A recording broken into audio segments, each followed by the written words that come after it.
Okay, good morning, everyone, and welcome to CTA Construction Talks. My name is Juan Pablo Prieto. I'm the Director of Diversity Programs, and our department is responsible for, among other things, the Workforce Initiatives Group, which focuses on helping individuals find careers on our contracts. So I really want to thank you for being with us today. I want to thank Cisco and the Pipefitters for helping us put this together today. You're going to see a video of a tour of the Pipefitters Apprentice Program, as well as some insights from some current apprentices and instructors, and then have an opportunity to ask your own questions about the Pipefitters' careers and the trades. So I really hope everybody enjoys the video and enjoys the panel.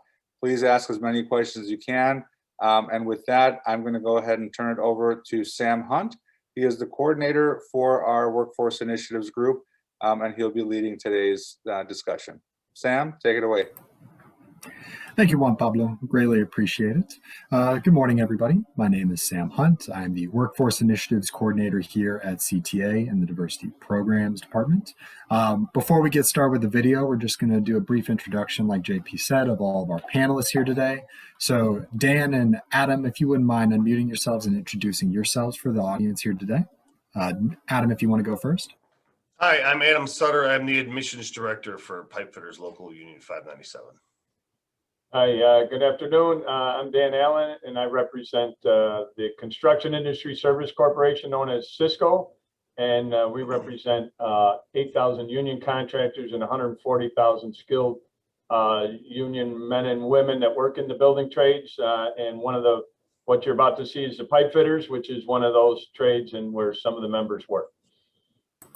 Beautiful. Well, thank you all for introducing yourselves. So we're now going to begin the video segment of the event today. Just as a reminder to everybody, this is a webinar rather than a meeting. So all participants that are not panelists are going to be muted throughout the duration of the video and after the fact. So if any questions do come to mind while you're watching the video or after the fact when we begin the question and answer period, please utilize the chat feature in the Zoom webinar to ask those questions. Without further ado, we'll go ahead and get started.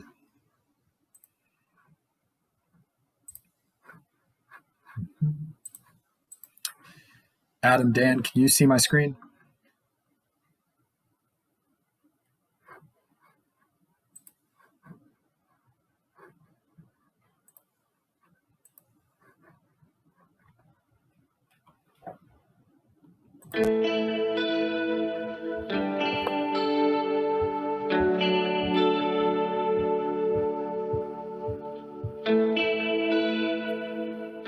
I'm Adam Sutter. I'm the Admissions Director for Pipefitters Local Union 597. But I handle basically all the recruiting and the outreach.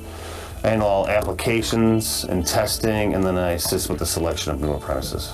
I have been with the Pipefitters for 7 years now. So normally on a regular year, we'll get around 3,000 applications for about 300 slots. A pipe fitter is involved in the installation, the startup, and the maintenance of mechanical systems, as well as the fabrication, installation, assembly, and maintenance of process piping.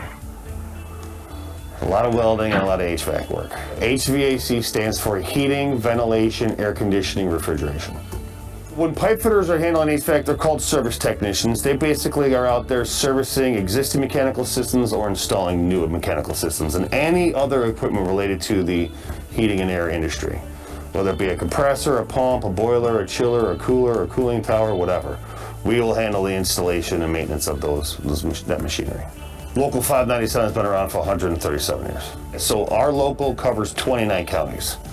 So we cover from the Wisconsin border of Illinois down to Iroquois County, from East Moline to South Bend, Indiana. This training center in Mokena was built in 2005, and it was 100% funded by our membership.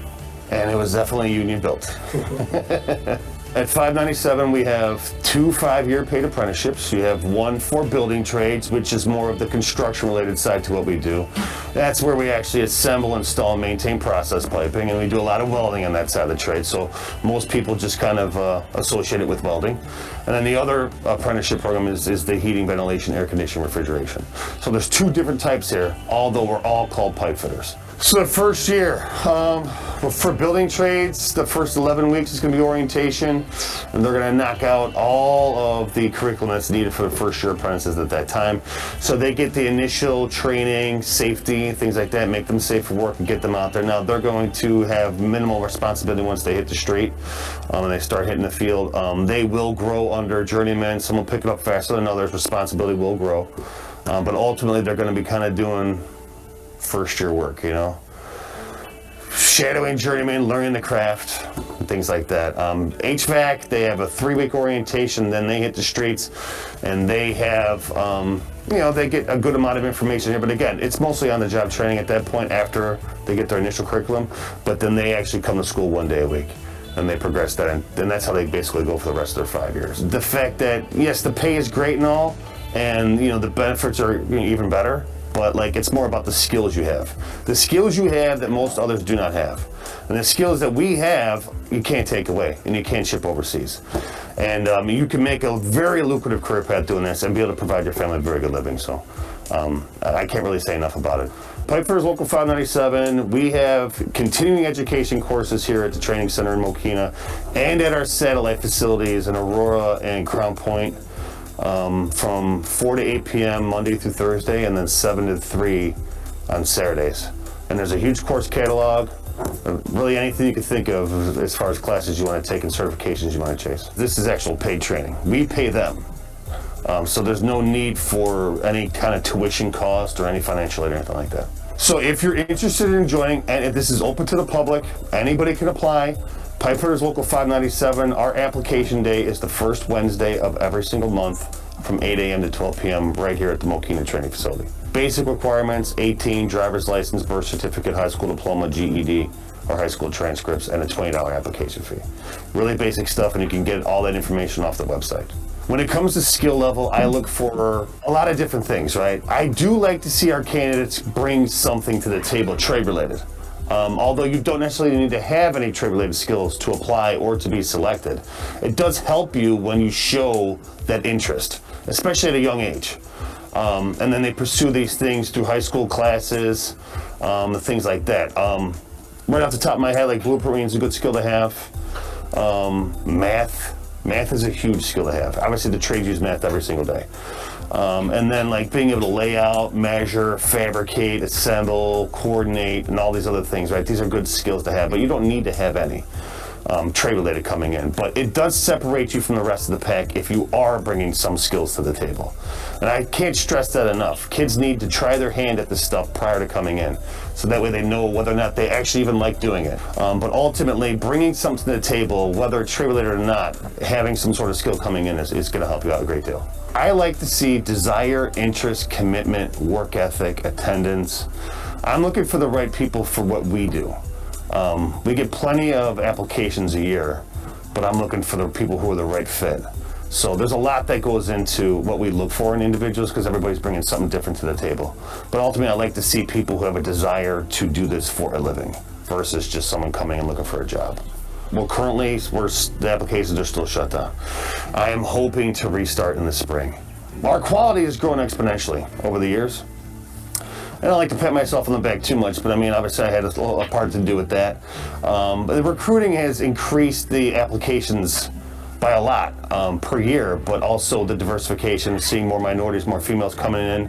So that's the biggest part. Like, we're starting to see a more diverse crowd coming in every year, and more being selected every year, which is it's just making us better in the long run as far as the quality and as far as the the numbers of candidates that we're seeing every year. Yeah, the total duration of our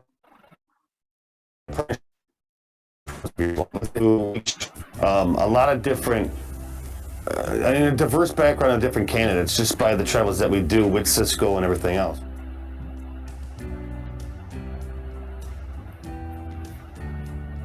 My name is Ebony Simpson.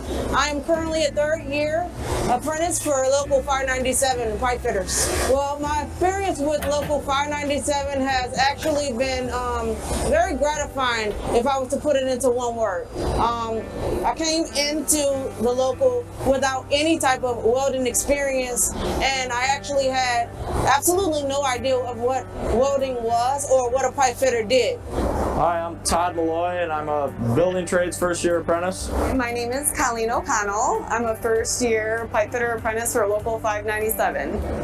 I started in July of 2019 with the hybrid, then officially was a member through December 2nd of 2019. Yeah, so a little bit over a year now. My name's Tony. I'm a first-year apprentice. I've been doing this for about 6 months. I'm on the HVAC side, so deal with a lot of air conditioning and heating and whatnot.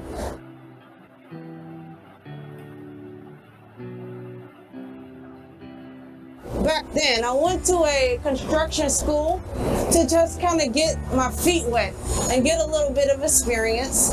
And a friend of mine who is also in the trades told me about the pipe fitters. I had absolutely no clue what they did. I had absolutely no clue that they welded.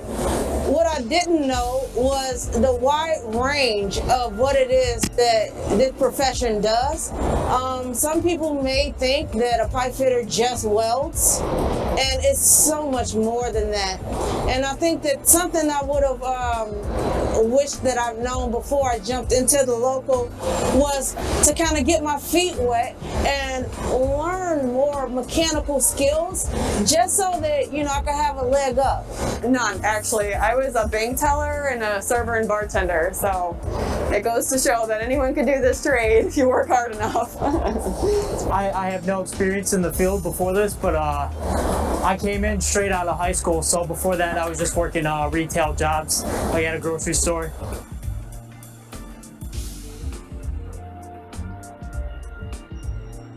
Adam Sutter, he actually allowed a few ladies to come and join the hybrid program. It is a very intense program. It is for about 18 weeks, unpaid, and you must go through its entirety and come out on the end of it with a UA60 welding certification. They will, upon that, place you with a contractor and put you to work. It was grueling. It was the hardest thing I've done in my life, but it was very gratifying, and it taught me how strong I am. I think being able to do the hands-on work and being able to work hard in a career that I could have fun every single day. It's like you could have the worst conditions in the world, and as long as you're working with a good group of people, you're gonna have the funnest time ever. I like working with my hands, and I like welding, and I like doing working in the field. Starting my apprenticeship, I've had opportunities to do everything that the journeyman does, and I've had opportunities to further myself in my trade and just get some good experience.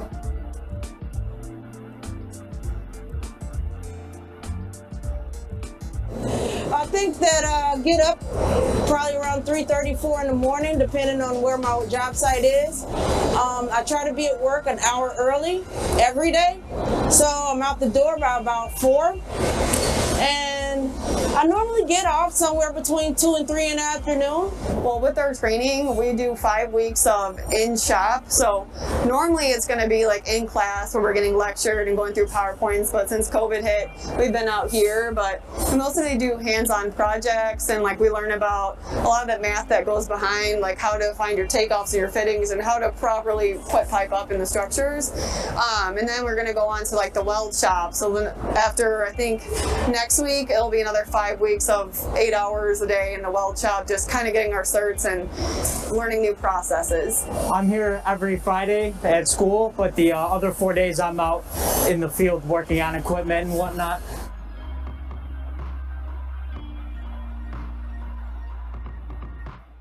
I can't even tell you enough how great these guys have been.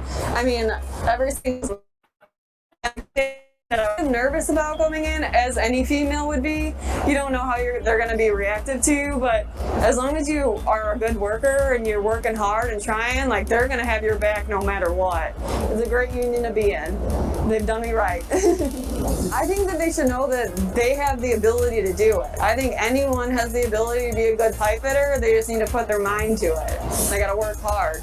My experience as an apprentice has been good, and I've really enjoyed it, and I hope to build a career out of it. Now I think that I want to go ahead and I just want to be able to, learn every skill set that this place offers. I'm so blessed, to be in a local where you have a state-of-the-art facility where you can come in here and you can hone in your skills. For me, I just want to make sure that I at least do my part to make sure that I diligently work and practice and put in the time to make sure that my skill set is where it needs to be a great pipe fitter.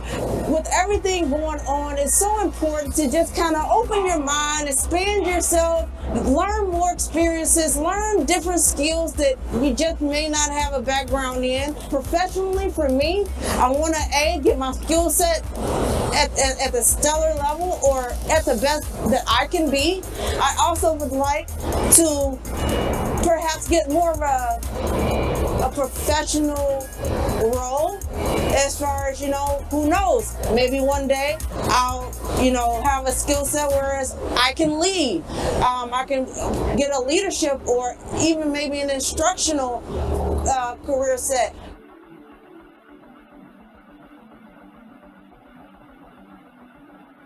I think that they should know that they have the ability to do it. I think anyone has the ability to be a good pipe fitter. They just need to put their mind to it. They got to work hard. Do your research, and that's with anything.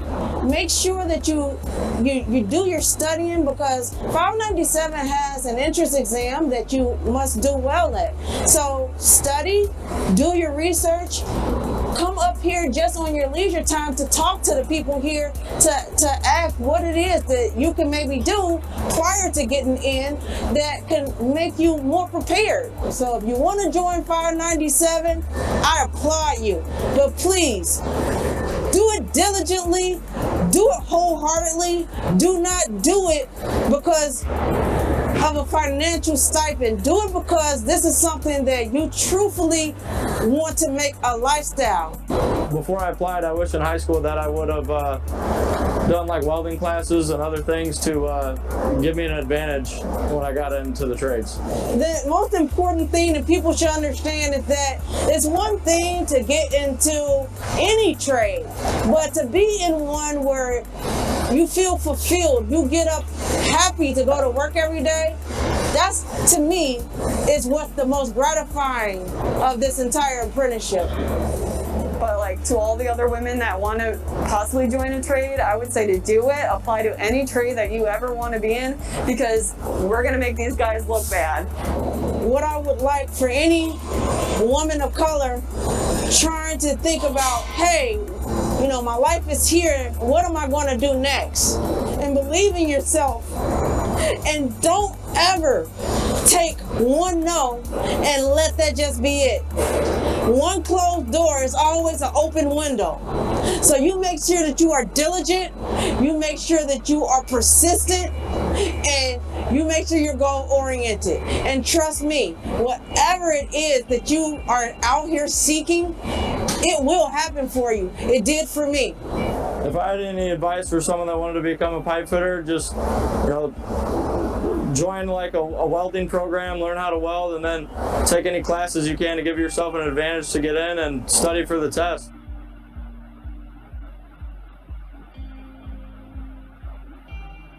I think I take the most pride in being an African-American female who had absolutely no background in this area, and to be able to get a skill and do well and be embraced by this local and be told that, hey, it's okay, stop being hard on yourself, you're doing well, you're gonna get it. And the encouragement that you get from this brotherhood and this sisterhood, it's something that, I'll be honest with you, I haven't even felt, with friends or with, associates. And then you get that when you come into a brotherhood, and to feel it and to know that you want to be the same person for the apprentices who are coming up after you. That's what they've taught me.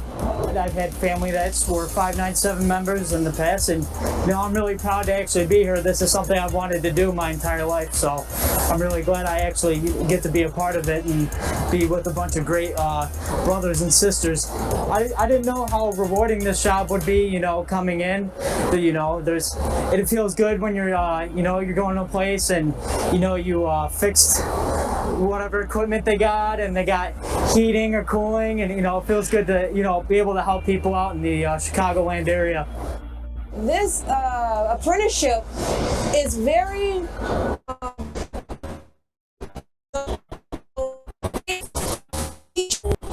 so many skills. I was super green prior to joining the local. The local has their instructional program has taught me so much, whereas out on the field, I'm a contender.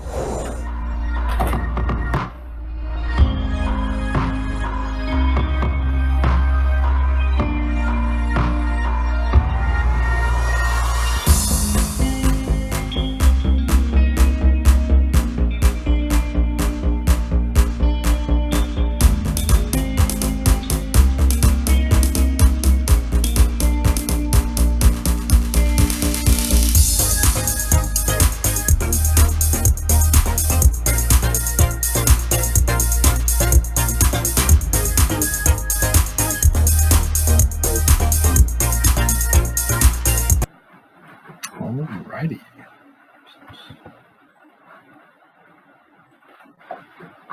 All right. So, well, that was the video. Thank you very much. Special thank you again to Dan Allen from Cisco, Adam Sutter from Pipefitters Local 597, and especially Mark Berman, who produced it turned out very well, and we're very pleased with how everything went. So thank you to everybody that helped make that happen. So now we're actually going to begin the question and answer period. Although it was a very thorough video, I'm hopeful that some folks will still have some questions about, applying to become a member and things of that sort. But I actually have one question that I'll go ahead and get started to at least lead this question and answer period. It's specifically to Adam. Adam, I know Ebony and Colleen spoke about their experiences with the hybrid program briefly during their interviews. Would you mind talking a little bit about that with the group here, about what exactly that is and how folks that may be interested in joining can apply to that specifically, or what that process looks like? Sure. Yeah. So the hybrid program is a 20-week accelerated welding program. I guess you can look at it like a pre-apprenticeship. Technically what it is candidates that get selected to become a hybrid, a candidate is, on paper it's 5 days a week. It takes, in like 8 hours a day. So Monday through Friday from 7 a.m. to 3:30. It will take 6 days a week, 10 to 12 hours a day to pull it off though. And just because of the amount of skill that goes into this. Essentially, hybrids are welding their way into the apprenticeship program. And so they come in, right? And every 4 weeks, there's a benchmark they have to meet with their welding skill. If they meet the benchmark, they're allowed to stay in the program. If they don't meet the benchmark, we'll take them out of the program and put them back into the candidate pool where they were prior to selection. So no matter what, a hybrid candidate remains eligible for selection for the apprenticeship program. Right now, through the course, every 4 weeks, there's those benchmarks as they go. In the end, they have to pass a UA60 weld certification, which is essentially 6G stick on heavy wall pipe. And it's not even pipe, it's actually boiler tube. It's a really thick pipe. And it just takes a lot more passes to complete the weld. And then what happens is once they complete that weld, if it passes visual inspection, then it has to be shot with X-ray, because essentially pipe fitters are X-ray welders. If they pass the X-ray inspection, they're a first-year apprentice. If they fail that weld certification, they get taken out of the program and put back into the candidate pool where they were before they started. So it's a great opportunity because of the amount of welding and skill level you get within those 5 months. And there's some risk to it, obviously, because the time constraints of doing it. there's really no time to do anything else either. So if you had a job, you'd have to quit that job and things like that to come in. And the hybrid program is unpaid. So they're not paid for those 5 months. But if you pass it, you get into the local and you're a first-year apprentice and you're off to the races. There's no way to apply for hybrid. If you apply to the building trade side of what we do, you're applying to the apprenticeship program and for the hybrid program. So the local will decide whether or not we bring you in through the apprenticeship or through the hybrid program.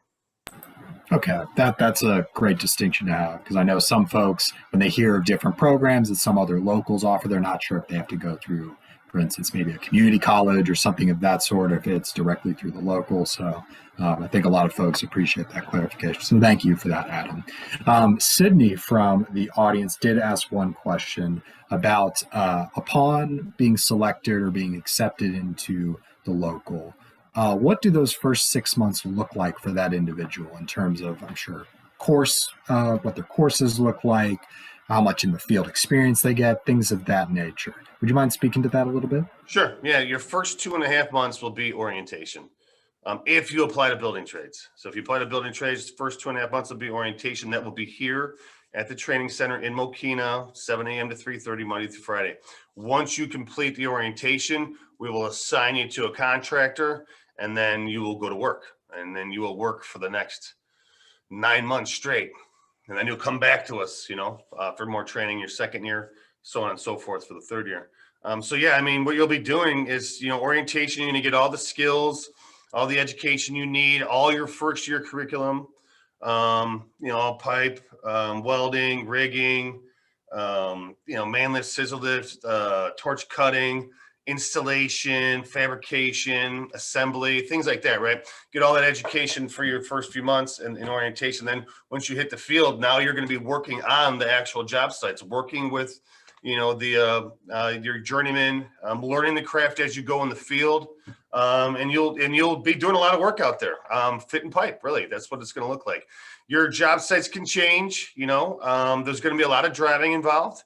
You're going to have to show up early a lot. You're going to have early starts, and you're going to be working. I mean, that's essentially what you're really going to be doing. Putting in pipe and welding. That's what you're going to be doing. HVAC side, same thing, really, except the 3-week orientation. Then you go to work, and then you'll have 1 school day a week, and you will be out there servicing and installing and maintaining mechanical equipment.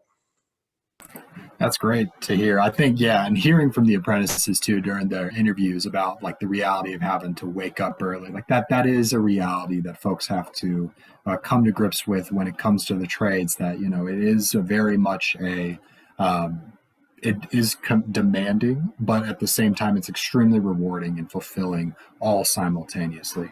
Another question we got from the audience is just a clarification about the duration of the apprenticeships. Obviously, there's 2. Would you mind clarifying the duration of both of those? All right. Yeah. So they're both 5-year, 5-year paid apprenticeships. So, they're 5-year paid apprenticeships. 5-year paid apprenticeships. I'm looking to get 30 plus years out of you, though. So, of course, no. It's a life. It's a career, right? That's right. Ultimately what we're trying to promote and make sure folks know about. Another question was regarding whether or not there was an age limit for applying. So minimum 17 years old, senior in high school, and you have to be on track to graduate. So if you're in high school, obviously you don't have a high school diploma or GED yet. So you'd have to get the on track to graduate letter from your counselor in place of the high school diploma. So you could start the admissions process when you're 17 and a senior. 18 is selections, right? So it got to be minimum age of 18 to be selected, and there is no age cutoff. Fantastic. Thank you for that. Another question was about background testing and drug testing as part of the application process. Does the application require a drug test or a background test? No, application does not. The only time you will be drug tested is the first day of the apprenticeship. So if you get selected and you become a member, then you'll be drug tested. Background checks we do not do. Contractors do the background checks, not the local. Yeah, that's a good thing to make sure folks know that there may not be a background check performed upon admission to the local, but contractors, once you're actually placed with a contractor, they will likely perform that. So that is something for folks to still be aware of. Dan, did you have any questions or anything you wanted to jump in? I want to make sure I'm getting to you as well. Well, first off, I want to commend the CTA on an amazing video, and Adam for sharing the amazing training center. What I found most educational was those were actual apprentices that you saw in there. Those weren't paid actors. Those weren't holograms. And you heard them, and you heard the passion that they had for construction. You heard about the challenges that it is, getting up early. This training center, one thing I wanted to tell the audience, because we've got students and we'll be sending this, just like that training center, every one of the trades has a training center just like that. And it's jointly funded by the union contractors and the unions and this curriculum. And I think you heard, Ebony talk about how she comes in on a Saturday and there's evening classes. This is all free. This is the second largest privately funded educational system in the country is the Union Joint Apprenticeship Programs. So they will teach you how to become a skilled tradesman or woman. And you could see that by the two women in there and the diversity that our workforce, we pride ourselves in that. And the hard part, they were touching on the hard part, but you could hear the rewarding part, how they like being part of and building. And also it is a career for life. There is a pension. There is full health insurance for you and if you have a family, and there is job safety built in. And so there is a tremendous amount, and you get a really, really good wage because you will become one of the highly skilled, tradespeople in the country from this region. I just got off a panel with the Illinois Real Estate Journal, and there was 3 or 4 unsolicited testimonies from builders and real estate people talking about the reason Chicagoland area and metro area is so, strong in building is because of the unionized workforce and the construction industry of the joint, contractors and unions working together on this type of schooling that you just saw. So just so you know, there's all this opportunity in these different trades. Thank you for that, Dan. That's absolutely the case. Of course, we're showcasing 597 today, but there are plenty of locals out there that certainly offer very rewarding career paths. But specifically, 597 today. So back to the content of today. We did get a question from Nathaniel about background checks. So again, as Adam mentioned earlier, the contractors are the ones that do perform those background checks and what they look for. Typically, those can vary in content and in search from anything from employment history to educational background, just verification of some of the credentials provided, I'm sure, to the local. Adam, do you have anything to add to that? Sure. Yeah. I mean, it's your regular background check, and they might look. Some jobs are going to be state, county, federal, and so they may do a credit check on you as well. And there's a lot of different reasons for that, right? Felonies, things like that. But the construction trades are some of the most felon-friendly employers out there, and I want to make this very clear. I mean, please, anybody can apply to the local. And your background may be shaky, it may not, but I mean, that does not exclude you from selections at all. So, but yeah, background checks are basically your regular run-of-the-mill stuff. Just, like Sam said, just checking out all your credentials and making sure that everything is true and all that stuff. So. Thank you, Adam, for that. I see Susan Quinn from the audience raised her hand, so I'm just going to allow her to speak for a moment. So Susan, hello. You are now part of the panel just to ask your question now that you've raised your hand. Do you have anything you'd like to ask specifically? Susan, just so you know, you are on mute.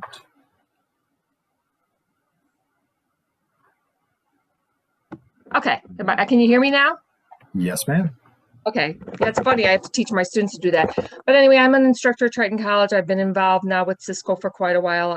I'm from a trades family, and I wrote that in my introduction letter, whatever. We have a wonderful welding program at Triton College in River Grove. Antigone Sherris is the head instructor. From what I heard from the apprentices, I wrote this on my notes, welding experience. I think there could be a lot of collaboration between the local and Triton, our welding program.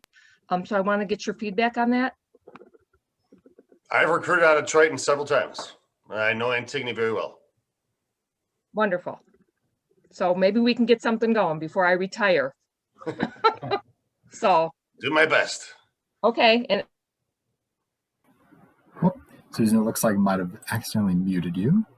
Again, apologies.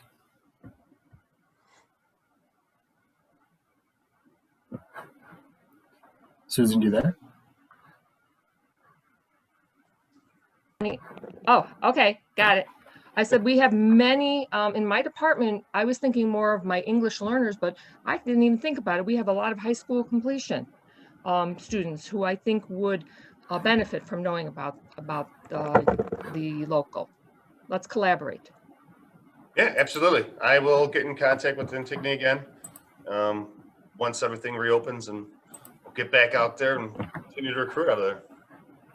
Well, thank you, Susan, for your comments and questions. We greatly appreciate that. And back to this discussion about welding classes and opportunities. We had one participant, Austin. Thank you for your question. And thank you to everybody who has asked a question thus far, specifically about the work experience you have prior to coming into the trades. I know we have heard from the apprentices who have very different backgrounds in their perspectives and what they've done. Austin mentioned that he took a welding class in high school and at one point was a non-union carpenter.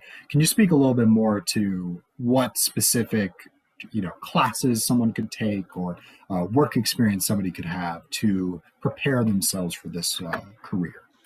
Yeah. So again, you don't have to have any trade-related experience, but it does help to have some, like I said in the video. And my advice to younger kids, especially high school students, and a lot of kids like me, like myself through high school, I worked a lot of retail jobs, fast food jobs, things like that. My advice would be to get out of those types of jobs and actually get working in the field.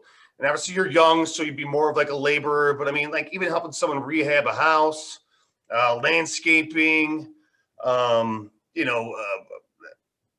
again, laboring for like a carpenter, hanging walls, carrying drywall, bringing shingles up to a second story, working in the mud, working in the cold, get used to it, try your hand at it, see if you like it. In high school, a lot of schools do have trade-related programs. Some don't, but some do.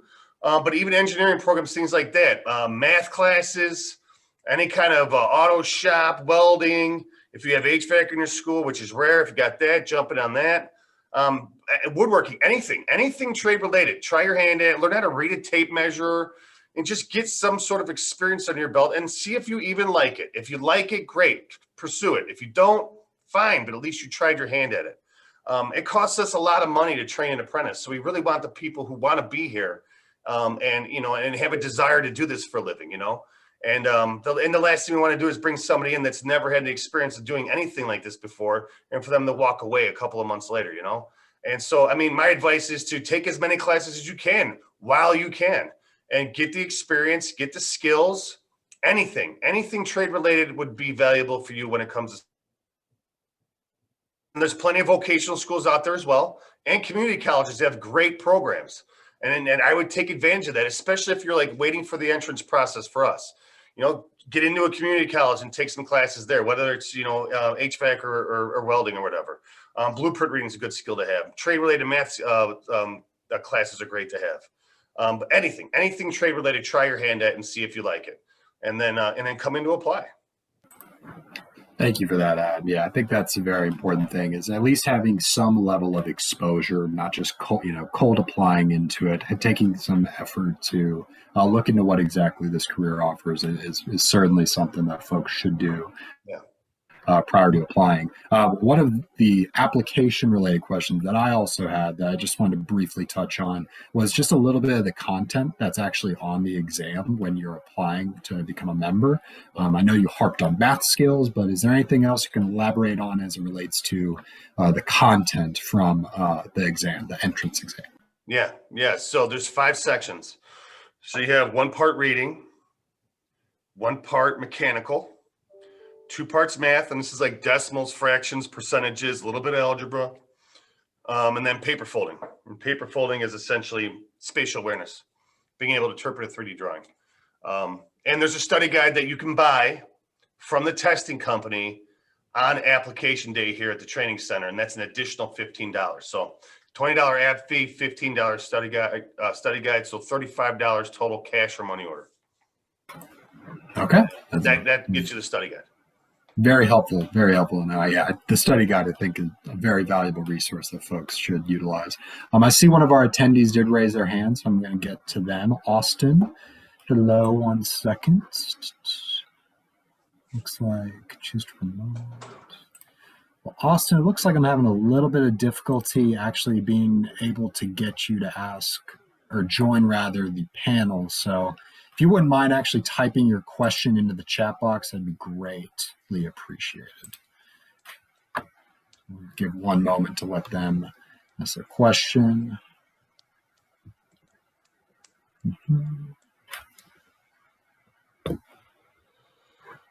Now I see another attendee has raised their hand, Rebecca. So let me see if I can allow Rebecca to actually have some audio. Okay, it looks like, yeah. Rebecca, you're on. You have a question you'd like to ask? Rebecca, just so you know, you're on mute. Okay, can you hear me now? Yes, ma'am. Okay, great. Again, my name is Rebecca Valentine, and I work for EDDR Corporation. And in the community that I'm in, I just have this question with the drug testing. I wanted to know what type of drug testing is it, and how far back does it track? And because of the area and the young adults and certain things being legal nowadays, and you try to educate them that they could do better with their lives, and there's so much out there, and you tell them there are things that they shouldn't do, like stop now. And so how does that work? I mean, like when they do the test. So day one of the apprenticeship, they will have a hair follicle and urinalysis drug screen. Okay. And the hair follicle urinalysis, we go back 6 months. Okay. Although it can go back 5 years, but we don't go back 5 years. We go back 6 months. And yes, obviously marijuana in Illinois is legal. My advice is still stay away from it. Of course. We don't test for THC anymore, but that doesn't mean the contractors don't. And the contractors will test you for everything. So my advice, stay away from it. Right. And that's what you tell them. I just wanted to make sure that if those that are interested and they want to be a part of this, to stop, and how long before, okay, we'll pay for you to take your $20 fee or whatever it is, once we know that you're good. Right.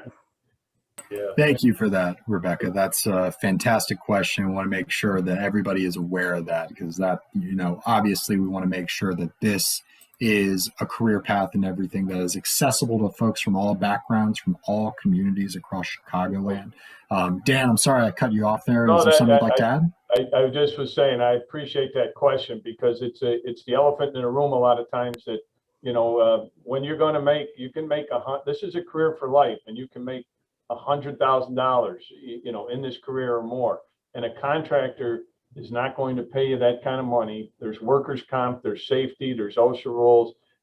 You're in a dangerous environment. A lot of times we work together, and somebody that's impaired puts, not only their life, but their life of the partners, or even, God forbid you're operating something and it, falls on people below, or you're not going to, be the highly skilled. So it is important. And like Adam said, our trade allows people with, backgrounds. We don't care in most cases, come on in. And second chance, we do a lot of outreach and, rehab programs and second chance facilities.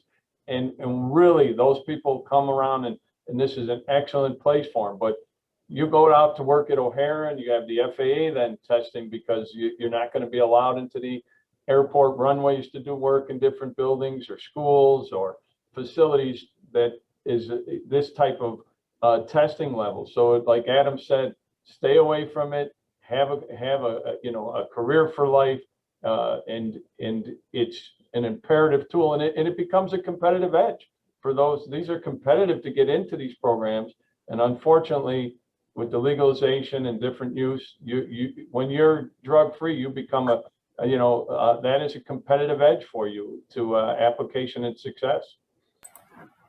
Certainly. Thank you for adding that, Dan. That's greatly appreciated. I want to go back to Austin earlier, who we were unable to get actually onto the call to speak at least. So greatly appreciate you, Austin, typing your question. Austin mentioned that his father was an ex-apprentice and was going to help him with getting employment at a different factory. And he asked what steps would be, or what recommendations would somebody that is looking to get into the trades, what steps should they take to help separate themselves from the class, whether it's with the pipe fitters or with the trades generally? Adam or Dan, if either of you want to chime in there. Yeah, I think I saw Austin say he took some high school welding classes earlier, which is great. I think that's what he said. Yeah. He did. Yeah. So, and that's great. And that's perfect. I think you're doing the right thing by doing that. My advice be right now, if you're out of high school, continue pursuing work in the trades and maybe, again, take some classes at a community college or things like that, that are trade related and continue to hone your skills. And it's just going to make you a better candidate while you're waiting to apply to our local. Once we reopen and you come on, and if you do get selected, obviously we'll take it from there, but just continue to try to find work in the area, gain experience and take some classes if you can. Thank you for that, Adam. That's, I think, great advice. And something that echoes a lot of the experiences and pieces of advice that the actual apprentices, Ebony, Tony, Todd, Colleen, all had too. Another question that we got from the audience from Sydney, thank you. When will the pipe fitters start taking applications again? Good question. I don't know. I want to say in the spring, and I'm hoping that happens. And, obviously there's been discussion and talks and stuff like that, but there's no dates that's been set yet. I'm hoping for April. I don't know if it'll happen. My advice would be to continue to monitor our website on the training page and look for updates there, or you could, reach out to me personally if you'd like and, give me a call or shoot me an email and I'll update you that way. But as of right now, I don't have a date, and I'm unfortunately, I wish I had better news. Yeah, thank you for that, Adam. I know you mentioned that briefly in the video too, that they're not being actively accepted, just so everybody is aware. They're currently not open at this point in time, just because of the pandemic and everything, but that time will come where they do start to open back up.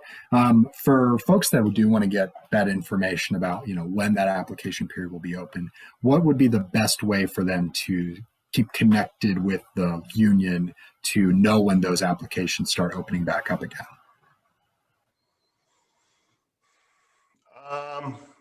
Go to our website and look that up. And then you could also go to Cisco. I believe Cisco's got updates that they put out as soon as they get information about any of the trades opening up for applications. They'll put out information on their site as well. But yeah, you can, again, check our website, check Cisco's website. Cisco's got every trade on there in Chicago, and they keep everybody updated as soon as things open up.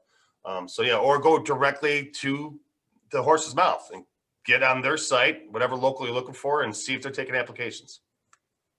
Right. And like Adam said, we do track, and when there is an opening, we blast that out. So www.cisco.org. We will blast when the particular trade opens up. Also, you can sign up for our news briefs online, and we will always tell that in the news brief. We also will give information when we're holding hands-on apprenticeship programs, which Adam and the pipe fitters are always at. And as the pandemic succeeds, we hope to be back at that full force, where you can actually, learn hands-on different trades and talk to the apprentice coordinators and how to apply. So we're hoping that, as the COVID-19 starts to subside, work is going to pick up again, and we should see some openings, we're hoping, in the near future. Thank you for that, Dan and Adam. And for everybody who is in attendance, just want to let you all know, we have put in the chat the website for the pipe fitters, pf597.org. And then Gary from Cisco is very kind to also add the cisco.org handle in there. So if you would like to review those websites and stay up to date with all of the latest openings with the trades, with 597 specifically. We highly encourage everybody to check in there. We're nearing the end of our question and answer period. We want to be respectful of everybody's time here. It does look like we have one more hand raised again from Susan. So I think if anybody has any final questions they'd like to ask, please type them in the panel. There we go. Looks like Susan actually asked her question. Where is the website for Cisco? So I'm going to plug in the direct link to cisco.org so people can just select the hyperlink. So give me one moment, please. There we go.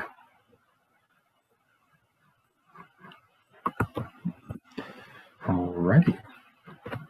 So that is there. And then one of the last things I did want to ask, at least to Adam and Dan before we start to wrap things up here, was the last kind of bit of advice for somebody who is really, regardless of their background, regardless of their experiences, one piece of advice that you really want to resonate with anybody who's interested in looking at getting this apprenticeship opportunity, looking to get involved in the trades. Adam, I'll start with you. What is the single biggest advice you think you'd give to somebody such as that? So this is just be mentally prepared for this. Physically, anybody's capable of doing this, really. But you have to be mentally prepared to do this type of work. It's fun, right? I mean, you get to work outside, you get to work with your hands, you get to solve complex problems with your mind, you get to build and maintain America. And at the end of the day, it's a very rewarding day, but you have to be mentally prepared to go through this type of training. It's not for everyone. It's hard work. It really is. But again, if you want to do it, it's a rewarding career path, and you really you're able to make a very good living and provide a good living for you and your family. So my biggest advice would be to be mentally prepared to do this and be prepared. Come in, skills, think, look at this stuff as a future, and prepare yourself to do this type of work by honing your skills and coming on it. And you know what, and I'm going to echo exactly what, Adam's been doing this a long time and recruiting skilled workers, and every one of those nuggets that he just gave you is excellent advice. You heard it firsthand in the video. Those that watched, that passion that they had for it, talking about getting up early, being on time means a half hour early, meaning become a team player. And in the career, if it's in your blood, there isn't a tradesman or woman that doesn't go by a job, whether they worked on it for a day or 3 years. It goes, see that there? I built that. I built this, that. There's a pride of being in, like Adam said, people that actually build and maintain, the critical infrastructure. You see what happened in Texas? Well, that doesn't happen here because of trade skilled people that have maintained and build infrastructure, build buildings, redundant generators and water for stage, and it's all the trades working together. So I echo what Adam said, 100%. Be prepared, be ready, and be excited about it. Well, thank you, Dan and Adam, for that advice. We greatly appreciate that, as always. We did get 2 more final questions. I think we're going to cut off after that just to make sure that folks we're respectful of everybody who's here in our panelists' time. The first one was about the trades cliquish, and that's something that I at least want to speak to. I know that is sometimes been a preconceived notion about some of the trades, about them being cliquey or about them being, not always welcoming. But the reality is now, in this point in time, the trades are not necessarily cliquish at all. They're, in fact, communities of individuals that very much care about the work they do, about the reputation they want to uphold, and about making sure that the quality of work they're constantly performing is nothing but the very best. And I think I can speak for many tradesmen and for anybody involved in it, that when you are fulfilling a role in a career or on a job site where you are constantly having to work with others and constantly having to build and make sure that what you are doing is nothing but the best, you want to make sure that the person you're working with also continues to uphold that same standard. So there's a level of accountability and a level of community that the trades have that is very welcoming, and there's a big reason why Adam and everybody from Cisco participate in so many outreach events, because everybody's constantly recruiting and looking for more folks to join. So I would say, in short, no. Adam, Dan, do you have anything you'd like to add there? It's a huge brotherhood and sisterhood. Everybody's working towards the same goal. Get it done right. Get it done right the first time. And all the trades work together. I mean, these huge construction projects, we all have to work together, you know? So, I mean, everybody takes pride in what they do, of course, but it's one big brotherhood and sisterhood is really what it is. And I would echo that. And I think you heard that firsthand in the video when you heard, Ebony saying, I'm so proud as an African-American woman, and the embracement that she felt from her brothers and sisters. One thing I'll say when you're an apprentice, and secondly, just to, touch on the educational component, you're going to have more hours than you will for a 4-year degree on the job and in the classroom training, and you're going to be being paid and paid well for it. So this on the job, you're going to be assigned to a journeyman or journeywoman when you're an apprentice, and they're going to be tough on you. That cliquish, they might challenge you. If you learned welding, such and such takeoffs, that week in the day, and the next day you're on the job, and they said, "Hey, you hear you were in school yesterday? What'd you?" I don't know. They're going to say, "You don't know." They're going to challenge you. But that journeyman or woman, 99% of the time, they went through that. They've got kids of their own. They want to see you safe. They want to see you successful. They want to retire one day and have you be the next generation to carry on, the tradition. So it is a brotherhood and a sisterhood, and there's some camaraderie between the different trades, but overall, we're all on these jobs together, and we watch them go from the ground up, and we take pride in it collaboratively. So when we welcome all, and the diversity in the trade is our strength, and it's only increasing. Yeah, I'd say, in all seriousness, we're just as strong as we are diverse in the trades and in any aspect of life, honestly. So thank you all very much for that. I think the last question we are going to have for today is from Austin, and it's about whether or not there is a 401k program as part of Local 597. Adam, if you want to speak to that. Yes. Yeah, we have a 401k and a pension. All right. Beautiful. Most of the trades have that as well. They have both. That's a very good point, Dan. Thank you for bringing that up. All right, everybody. So we're now approaching up at an hour time for this event. We just want to say thank you to all of our panelists for attending. Dan, Janetta, who couldn't join us today from Cisco. Thank you all very much for helping bring us all together from CTA and Local 597. Thank you very much to Adam Sutter for helping us guide us and provide all of this information for folks who are interested in joining the trades and for applying to 597. You've been awesome. Again, I just want to plug Mark Berman, who is not on the call today, who edited and put together all the filming for the video that you all watched in the earlier segment of this. I think for some of you who may have been on the past, you can tell that there is certainly a increase in quality in the production value. So special thank you to them. And above all else, thank you to all of you attendees for coming today and taking the time to listen to what we have to say and what we have to share. So just as a reminder, for those of you who may not have came before, this video that has been recorded will be actually uploaded to our YouTube page, the CTA Diversity Programs YouTube page, which is CTA Doors Opening on YouTube. We'll be sure to circulate that after we've uploaded it to all of the registrants from the event today. And we will also keep in touch with you and give you all updates about our next Construction Talk series, which we're currently in the process of planning and scheduling. And we'll keep everybody in the loop about that. So without further ado, thank you all again for your time today. We sincerely appreciate it. And we look forward to seeing you at a future installment of our event.